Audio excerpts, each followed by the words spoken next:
ସକାଳୁ ସକାଳୁ ଆଜି କି ପାଗ ଲୋ ମା, ଛାଡ଼ ଛାଡ଼ ଦିନ ଯାକ ପାଗ ଏମିତି ରହିବ। ଯାହା ବି ହଉ ସକାଳ ଜଳଖିଆ ପାଇଁ ମୁଁ ଚାଲି ଆସିଲି ଟିକେ ଚକୁଳି ପିଠା ବନେଇବାକୁ। ସାଧା ଚକୁଳି ନୁହେଁ ମ, ଟିକେ ପୁର ଦିଆ ଚକୁଳି। ଏଇ କିଛି ଦିନ ପୂର୍ବରୁ ଆମ ଖୁଦୁରୁକୁଣୀ ଓଷାଟା ସରିଛି ନା, ତ ସେଇ ଓଷାରେ ଯେଉଁ ନଡ଼ିଆ ସବୁ ଭଙ୍ଗା ହେଇଥିଲା ସେଇ ନଡ଼ିଆକୁ ମୋ ବୋଉ କୋରାକୋରି କରିଦେଇ ଗୁଡ଼ ପାଗ କରି ଗୋଟେ ସୁନ୍ଦର ଭାବରେ ପୁର କରି ଥୋଇଥିଲା। ତ ପୁରଟି ଭାରି ସୁଆଦିଆ ହେଇଥିଲା, ତ ସେଥିପାଇଁ ମୁଁ ଭାବିଲି ଆଜି ଟିକେ ପୁର ଦିଆ ଗରମ ଗରମ ଚକୁଳି ଖାଇବି। ଗରମ ଗରମ ଚକୁଳିଟିଏ ବନେଇ ତାକୁ ଧରି ବସି ପଡ଼ିଲି ଖାଇବା ପାଇଁ। ଗୋଟେ ଚକୁଳିରେ କ'ଣ ପେଟ ପୁରିବ, ତାକୁ ତ ଖାଇ ପାଟି ପୁରା ମିଠା ହେଇଗଲା। ଟିକେ ରାଗ ରାଗ ଜିନିଷ ଖାଇବାକୁ ଇଚ୍ଛା ହେଲା, ତ ସେଥିପାଇଁ ମେଞ୍ଚେ ଲଙ୍କା ଆଉ ପିଆଜ ପକେଇ ଆଉ ଗୋଟିଏ ସୁନ୍ଦର ଚକୁଳି ବନେଇଦେଲି। ଏଇ ଚକୁଳିରେ କେଉଁ ପରିମାଣରେ ଲଙ୍କା ପକେଇଛି ଦେଖୁଛନ୍ତି ତ, ତାକୁ ତ ମୋ ଛଡ଼ା ଆଉ ଆମ ଘରେ କେହି ଛୁଇଁବେନି।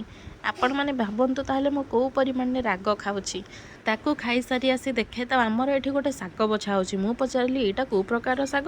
ନା ଏଇଟା କୁଆଡ଼େ ସୁନୁ ସୁନିଆ ଶାଗ। ମୋ ମା ବଡ଼ ମା ବସି ଏଠି ଶାଗ ବାଛୁଛନ୍ତି। ତ ମୁଁ କହିଲି ଶାଗ ଆଜି ମୁଁ ଭାଜିବି, ଦେଖିବା ଏଇଟା କେମିତି କ'ଣ ଲାଗୁଛି।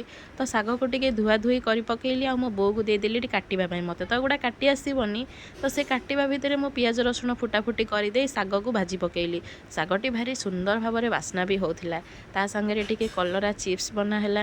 ସାଦା ସିମ୍ପଲ୍ ପଖାଳ ମିଲ୍ଟି ରେଡ଼ି। ଥଣ୍ଡା ପାଗରେ ବି ପଖାଳ ଖିଆ ଯିବନି।